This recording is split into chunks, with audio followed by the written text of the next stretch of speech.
યાત્રાધામ પાવાગઢમાં વસવાટ કરતા તેમજ શ્રીફળ પ્રસાદ ચૂંદડીનો વ્યવસાય કરી રોજગારી મેળવતા પરિવારો છેલ્લા 1 માસથી પીવા અને ઘર વપરાશના પાણીની સમસ્યાનો સામનો કરી રહ્યા છે.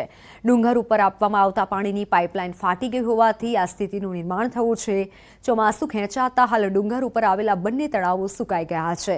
સાથે કૂવાના પાણી દૂષિત થયા છે. તેમ છતાં રહીશો દૂષિત પાણી ઉપયોગમાં લેવા મજબૂર બન્યા છે. સમગ્ર બાબતે જિલ્લા કલેક્ટરે પાણીની સમસ્યા દૂર કરવા સંકલન જવાબદારોને જરૂરી સૂચના આપી હોવાનું જણાવ્યું છે. મહિનાથી પાણી નહીં આવતું સાહેબ, અને અમે વેચાતું પાણી ભરાઈએ છીએ. 60 રૂપિયા એક કારબાના લે છે. હવે એટલું તમે કેટલું વેચાતું પાણી ભરાઈએ? અને તળાવમાં બી હાવ પાણી ખરાબ છે, નકરું ગંદુ પાણી છે. હવે એવા પાણીથી અમે લુગડા વાસણ કરીએ તો અમારા છોકરા બીમાર પડે. કૂવામાં બી પાણી નહીં રહ્યું. હવે કડિયા પતરાજામાં ખાઈએ છીએ સાહેબ. અમે કૂવાનું પાણી મંગાવીએ 70 રૂપિયા ડબલ આલતા, મજૂરા પાણી નથી ભરતા. નીચેથી કારવા મંગાવ્યા તો ₹200 રૂપિયાના 2 કારબા આવે. હવે એવું કંઈથી અમે પૈસા ખર્ચીએ? હવે નાનો અમારો ધંધો, નાના ધંધામાં પાણીની વ્યવસ્થા કરીએ, જમવાની વ્યવસ્થા કરીએ. પાણી ગંદુ છે, તળાવમાં પાણી સારું છે નહીં. કપડાં ધોઈએ તો બી ખુજલી થઈ જાય એવી તકલીફ છે. ગાડી પાણીની કોઈ વ્યવસ્થા નથી. અને પાણી પૂછવા જઈએ તો પાઇપ ફાટી ગઈ છે. પાણી કઈથી ઉપર આવે એવું કહે છે. કોઈ જવાબ સાચો હાલતા નથી અમને. એટલે અમારે જાત્રાળુને કેમના પાણી પીવડાવવાની કહો છો? હવે માગે તો શું કરવાનું? અમારે કહો, અમારે જ આટલા કોરા હોય તો અમે કેમના જાત્રાળુને પીવડાવીએ? એટલે અમારે પાણીની સગવડ જોઈ. પાવાગઢ ડુંગર ઉપર પીવાના પાણીની સમસ્યાની બાબતમાં રજૂઆત મને મળી છે. આ સંદર્ભે પાણી પુરવઠા GWSSB જે પાણીની સપ્લાય કરે છે અને સાથે સાથે ગ્રામ પંચાયત જે પાણી વિતરણની કામગીરી ત્યાં સંભાળે છે, એ બંનેને અહીંયાથી સૂચના આપવામાં આવી છે. આ પ્રશ્ન ઉપર આપણો પૂરતું ફોકસ રહેશે અને આ સમસ્યાનું નિરાકરણ માટે તંત્ર કામ કરશે.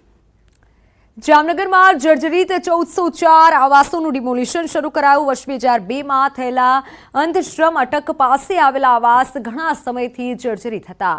અનેક વખત નોટિસો આપ્યા બાદ પણ અંતે કાર્યવાહી કરવામાં આવી છે. બ્લોક નંબર 71 અને 72ના 24 મકાન તોડી પાડવામાં આવ્યા. ડિમોલિશનની કાર્યવાહી કરતા પહેલા આવાસના રહેવાસીઓએ હોબાળો મચાવ્યો હતો. મહાનગરપાલિકાની એસ્ટેટ શાખા દ્વારા કાર્યવાહી શરૂ કરાઈ છે. સરસથી રહી છે. અમારી એક જ માંગણી છે કોર્પોરેશનને કે ભાઈ તમે અમને લેખિતમાં આપો કે તમે અમને અહીંયા રીડેવલપમેન્ટમાં બનાવી દેવાના છો, એટલે અમે તમને કાલ ખાલી કરીને સોંપી દઈ. ત્યાં લગીને તમે લેખિતમાં ના આપો ત્યાં લગીને અમે કોર્પોરેશન ઉપર ભરોસો કેમ કરી? આજરોજ જામનગર મહાનગરપાલિકા હસ્તકથી જે 1404 આવાસ યોજના છે જે 20 વર્ષ જૂની છે અને એને ગત વર્ષે ધ GPMC એક્ટની કલમ 210 હેઠળ જર્જરિત જાહેર કરવામાં આવેલ છે. તે પૈકીના જે 71 અને 72 નંબરના 2 બ્લોક જે છે એ ગઈકાલે રહેવાસીઓએ જે મુદત માગી તે પ્રમાણે એમનો સરસામાન ખાલી કરી આપવામાં આવેલ છે. તો રાજકોટમાં TRP ગેમ અગ્નિકાંડમાં SITએ આજે રિપોર્ટ સરકારને SIT સુપરત કર્યો છે અને જેમાં 4 વિભાગની બેદરકારી સામે આવી છે. આ રિપોર્ટ આજે સબમિટ થયા બાદ હવે જવાબદાર અધિકારીઓ સામે શિક્ષાત્મક પગલાં લેવામાં આવે તેવી શક્યતા છે. ઉચ્ચ અધિકારીઓના રોલ અંગે પણ હજુ તપાસ ચાલુ છે. જે અધિકારીઓના ગેમ ઝોનના ફોટોગ્રાફ સામે આવ્યા હતા તે લોકોની પણ સઘન પૂછપરછ કરાઈ છે. ઉપરાંત અન્ય IAS IPS અધિકારીઓની પૂછપરછ કરવામાં આવશે અને ગેમ ઝોનમાં 20 લીટરથી વધુ પેટ્રોલ ન હોવાની પણ વાત કરાઈ છે.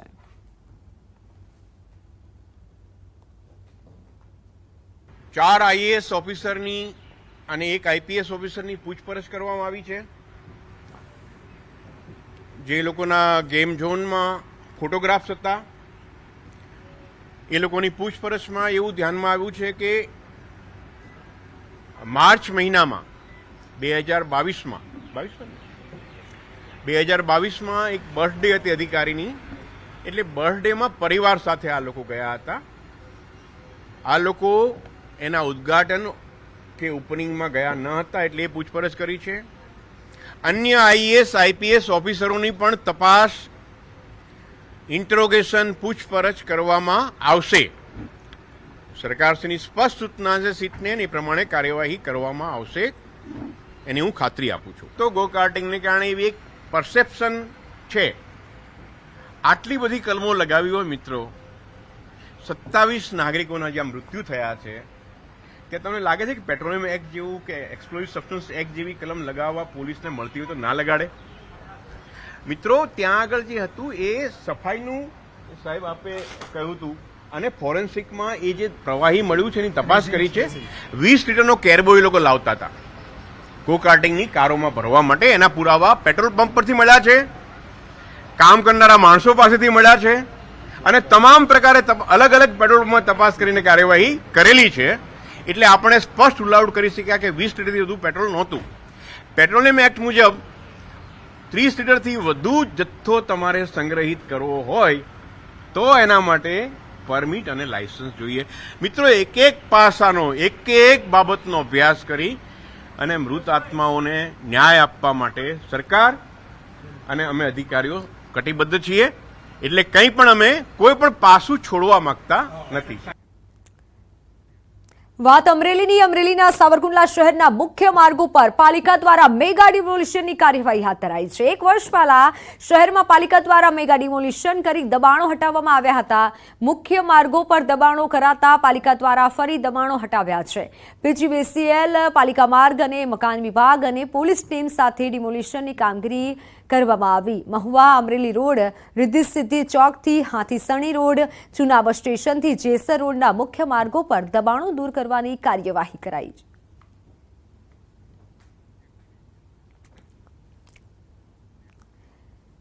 સુરત જિલ્લાની તરસાડી નગરપાલિકા ફરી વિવાદમાં આવી છે. આ વખતે તરસાડી નગરપાલિકાના સફાઈ કામદારો કાયમી કરવાની માંગ સાથે પાલિકા બહાર ધરણા પર બેઠા છે. તરસાડી પાલિકાના ચીફ ઓફિસર બહાર આવતા હાય હાયના નારા લગાવી મહિલાઓએ બંગડી ફેંકી હતી. આંદોલન ઉગ્ર બનવાના કારણે પોલીસ કાફલો પણ ખડકી દેવાયો હતો. આશરે 100 જેટલા સફાઈ કામદારો કાયમી કરવાની માંગ સાથે 1 સપ્તાહથી પાલિકા બહાર ધરણા કરી રહ્યા છે.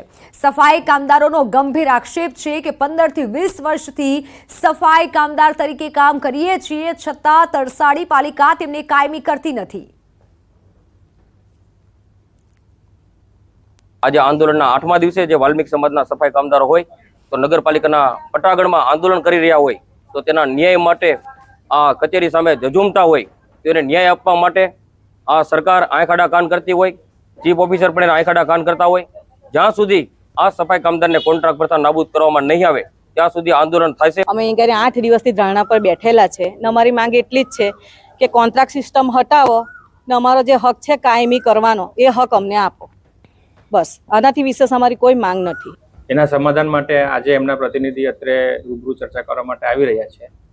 ચર્ચાને અંતે જે વાટાઘાટો થશે એના બાદ એનો જે નિર્ણય હશે એ પ્રમાણે જો કોઈ સુમેળ પરિણામ આવશે તો એ રીતના અમે ફરીથી રાબેતા મુજબ કામગીરી ચાલુ થશે. અને જો બીજો કોઈ સુમેળભર્યું નિરાકરણ ના આવે તો નગરપાલિકા વૈકલ્પિક વ્યવસ્થા કરીને જે નગરમાં જે સફાઈની અને ડોર ટુ ડોર કલેક્શન, કચરા કલેક્શનની જે વ્યવસ્થા છે એ ઊભી કરશે. દ્વારકાધીશ જગત મંદિરમાં આજરોજ ભગવાન દ્વારકાધીશને જ્યેષ્ઠાભિષેક કરવામાં આવ્યું. જગત મંદિરમાં દર વર્ષે જેઠ માસમાં જ્યેષ્ઠા નક્ષત્રમાં શ્રીજીની મંગળા આરતી બાદ જ્યેષ્ઠાભિષેક કરાય છે.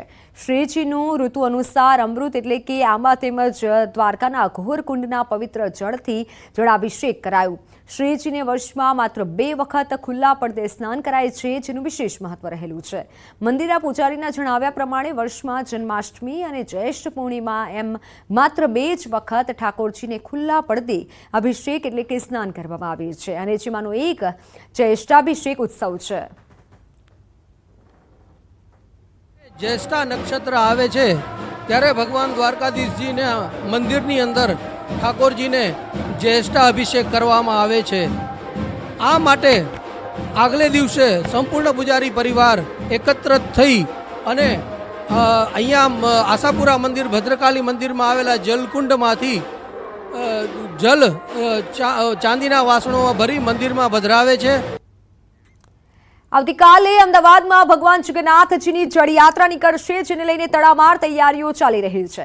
જગન્નાથજીને ગાડામાં બેસાડી વાજતે ગાજતે સાબરમતીના સોમનાથ ભૂદરનારે લઈ જવાશે. રથયાત્રા જેટલું જ જળયાત્રાનું મહત્વ છે. આવતીકાલે ભગવાન જગન્નાથની જળયાત્રા છે. અમદાવાદના જે જગન્નાથ મંદિર છે, નિજ મંદિરથી સાબરમતી ભૂદરના આરે ભગવાન જગન્નાથને લઈ જવામાં આવે છે.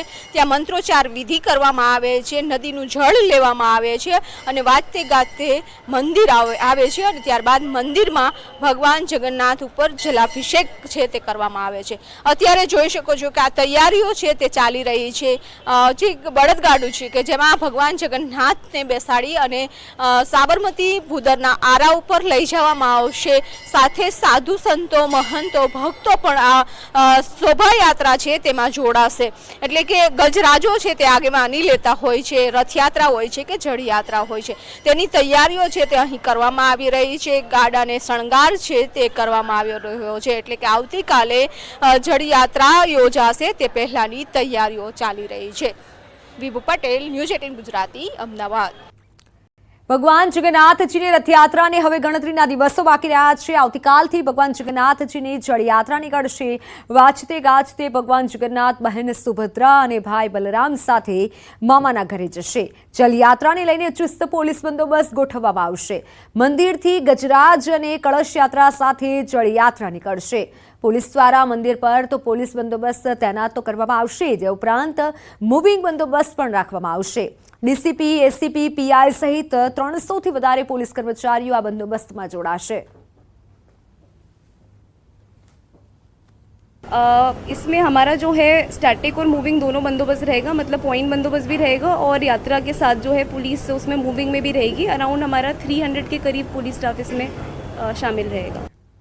21 જૂન એટલે કે વિશ્વ યોગ દિવસ. આ દિવસની ઉજવણી સમગ્ર વિશ્વમાં યોગ તરીકે કરવામાં આવે છે. વર્ષ 2015થી દર વર્ષે 21 જૂનના આંતરરાષ્ટ્રીય યોગ દિવસની ઉજવણી કરવામાં આવે છે. ત્યારે સરહદી જિલ્લો કચ્છ કળા અને કારીગરીનું હબ બન્યું છે. યોગ દિવસની ઉજવણીના ભાગરૂપે આ વર્ષે કચ્છના રોગાન કારીગર આશીષ કંસારાએ વિશ્વ યોગ દિવસનો લોગો છે. તેને 400 વર્ષ જૂની રોગાન કળા મારફતે કંડાર્યો છે. કચ્છના માધાપર ગામના રોગાન કારીગર આશીષ કંસારાએ વિશ્વ યોગ દિવસનો લોગો દર્શાવતી પ્રતિકૃતિ રોગાન કળા મારફતે તૈયાર કરી છે. આશીષભાઈએ રોગાન કળામાં અગાઉ ચંદ્રયાન 3, રામ દરબાર, ભારત માતા, રામ મંદિર જેવી હવે વિશ્વ યોગ દિવસના લોગોની એક કૃતિ બનાવી અને સૌ કોઈને આશ્ચર્યચકિત કરી દીધા છે. બનાવવા મને 20 થી 22 દિવસ લાગ્યા છે અને રોગાન આર્ટની એક બે ખાસિયત છે કે રોગાન આર્ટના કલર ક્યારે પણ નીકળતા નથી. ઘણા જૂના થઈ જાય છે, 100-200 વર્ષ જૂના, પણ એના કલર એવા ને એવા રહે છે. અને બીજી એક ખાસિયત છે કે એના કલર બહુ જ આકર્ષક હોય છે, તો માણસોને બહુ જ ગમે છે.